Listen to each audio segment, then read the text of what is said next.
What's good, YouTube? This past week, an interesting development with Tory Lanez, Drake, and The Weeknd unfolded after Tory Lanez teased his new album, Sorry for What, and quote tweeted a reply to one of his fans mentioning Drake and The Weeknd. The tweet reads, "Any track with Drake or The Weeknd?" To which Tory replied, "Been sending them songs for years, but not a single one." And I've got a theory about why Drake and The Weeknd have been ducking him. But before I get into that, I think it's only fair for context to discuss Tory Lanez's brief history with Drake and The Weeknd, and why they may not like one another. So dating back to 2010 up until 2017, Tory Lanez and Drake actually beefed over essentially who was the best to come out of Toronto. Now, over the years, Tory took shots at Drake, and Drake ultimately dissed Tory. The most notable was a line on Drake's Do Not Disturb off of More Life in March of 2017. The line on Do Not Disturb says, "If we do a song, it's like taking my kids to work with me. You overnight celebrity, you one day star, swear I told you that I'm in this bitch for eternity. I am a reflection of all of your insecurities. Behind closed doors, a lot of six God worshiping. Done talk now cause there's other shit that's concerning me." At this time, Tory was dissing on Drake, saying that he was going to take his number one spot in the game, which Drake most definitely had. This provoked Drake to say these lines.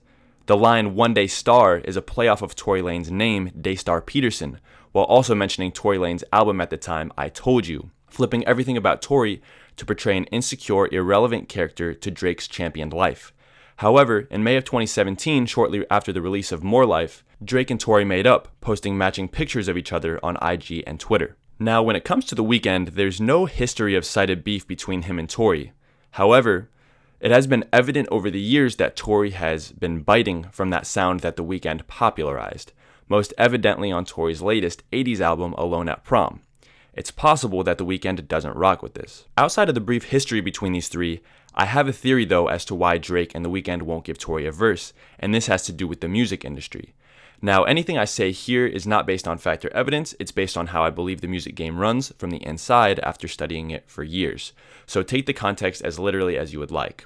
Now, Drake and The Weeknd are arguably two of the biggest stars in the world. They both have partnerships with Republic Records, which is a subsidiary of Universal Music Group. Both Drake and The Weeknd represent the highest possible level that a major label could get you to.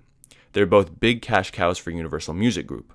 Tory Lanez was signed to Universal Music Group up until 2020 under Interscope Records. However, he ultimately decided to go independent. Now, for anyone that's wondering the difference between a major label and independent, a major label is any label that falls under the big three music giants: Universal Music Group, Sony Music Entertainment, and Warner Music Group. These three have been dominating the music industry since the 1980s and are the ones profiting the most from artist success. Fairly, of course, because they're the ones fronting the money. But the music game has evolved a lot over time. Before the rise of social media, record labels had the entire ability to reach an audience in their hands. The only way to listen to music back then was either through the radio or through distribution in record stores, which the record labels had on lock. It was gatekept.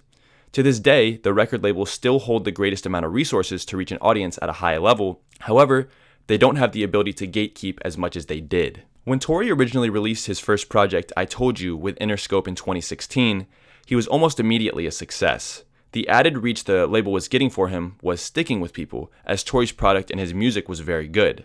However, if signed to a major label, at least initially, the label will be taking a majority of the royalties made from the music.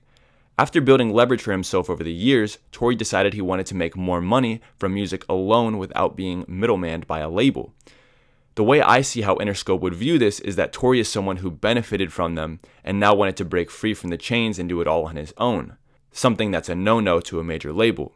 You can't benefit from the system and expect to benefit without it. For years, the music industry has been one that's been severely gatekept. The record labels love to have as much control as possible. However, with social media, artists now have the ability to take matters into their own hands. Tory Lanez himself gained nearly 5 million followers on Instagram alone after hosting Quarantine Radio during the pandemic in 2020.